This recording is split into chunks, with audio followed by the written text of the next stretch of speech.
அனைவருக்கும் வணக்கம். இன்றைய பகுதியில் நம்ம பார்க்கக்கூடியது ஊர்துவ உபவிஷ்ட கோணாசனா. இதுலேயே அர்த்த ஊர்துவ உபவிஷ்ட கோணாசனா பாதி கால் மட்டும் வச்சு பண்ண போகிறோம். அர்த்தம்னா பாதி பாதி பண்ண போகிறோம். அதே மாதிரி முழுமையாக பண்ணுறதும் பண்ணலாம். அது எப்படி பண்ணுறதுன்னு பார்க்கலாம். அதுக்கு முன்னாடி ஒரு பயிற்சி பண்ணிடலாம். ப்ரிப்பரேட்டரி ஆசனா, ப்ரிப்பரேட்டரி ஸ்ட்ரெச்சுன்னு சொல்லுவோம், அதை பண்ணிடலாம். அதுக்கப்புறம் அதோட பலன்களும் அப்படியே சொல்லிடலாம். கால்கள் எப்படியே வச்சுட்டு பத்த கோணாசனா பண்ண போகிறோம். பத்த கோணாசனம் அப்படி வச்சுட்டு நல்லா இப்படி ஃப்ளாப் பண்ண போகிறோம்.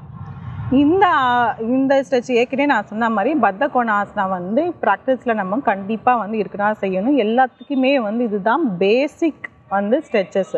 ஸோ இது பண்ண நமக்கு இந்த கிராயின் ஏரியா, இந்த தைஸ் மசில்ஸ் எல்லாமே லூசன் ஆகிடும். அப்புறம் எல்லா ஆசனா பண்ணுறதுக்குமே நமக்கு ஈஸியாகவே இருக்கும். ஸோ இது நல்லா இப்படி ஃப்ளாப் பண்ணி நிறைய டைம் இந்த மாதிரி செஞ்சுக்கணும்.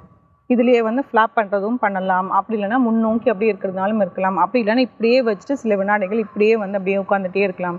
ஸோ இதுலேயே நிறைய வேரியேஷன்ஸ்லாம் இருக்குது பத்த கோணாசனால. இதில் ஒரு சில வினாடிகள் இருக்கலாம்.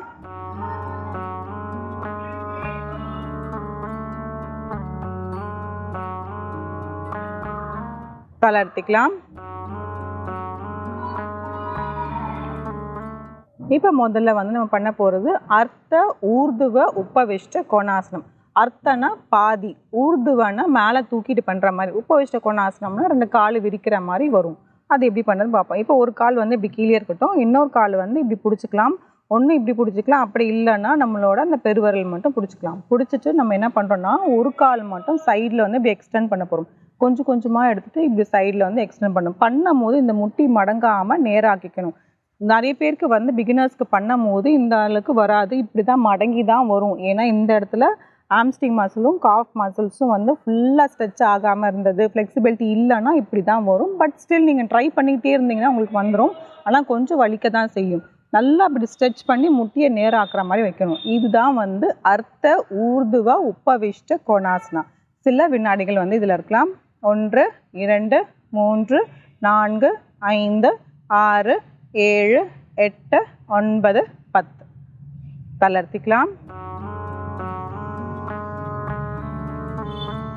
அதே மாதிரி நம்ம இடது பக்கம் பண்ணிடலாம். வலது கால் கீழே இருக்கட்டும், இடது கால் இப்போ நான் பெருவரில் பிடிச்சிட்டு தான் பண்ணுறேன்.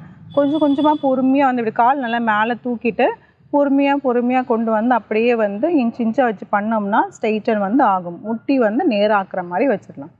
இதில் சில வினாடிகள் முதுகுத்தண்டை நேராக்கிடலாம்.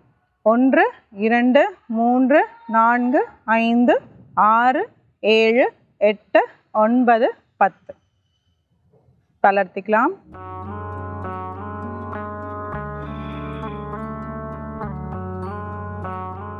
இது அர்த்த ஊர்துவ உபவிஷ்ட கோணாசனா. இப்போ நம்ம முழுமையாக பண்ண போகிறோம். முழுமையாக பண்ணோன்னா சைமல்டைன்ஸ்லேயே 2 காலுமே மேலே தூக்கிட்டு அப்படியே பண்ணலாம். இல்லை 1 by 1 பண்ணுற மாதிரியும் பண்ணலாம்.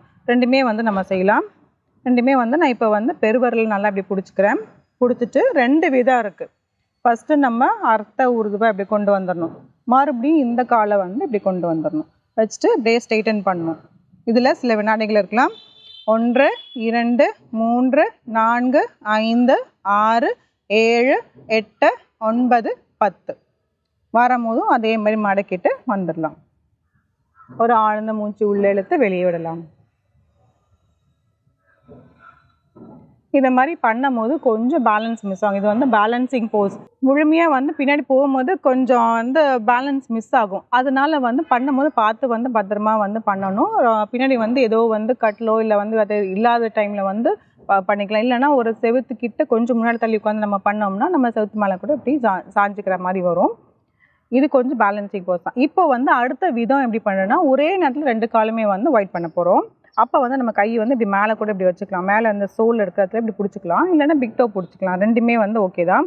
இப்போ ரெண்டுமே இப்போ பத்த கோணாசனத்தில் இருந்து இப்படி மேலே ரெண்டுமே இப்படி கொண்டு வந்துட்டு ஒரே நேரத்தில் 2 காலுமே இப்படி ஒயிட் பண்ண போகிறோம். வச்சு ஃபுல்லாக ஸ்ட்ரெயிட்டன் பண்ண போகிறோம் முட்டியை. 1 2 3 4 5 6 7 8 9 10. தளர்த்திக்கலாம். ஆழ்ந்த மூச்சு உள்ளே இழுத்து வெளியே விடலாம்.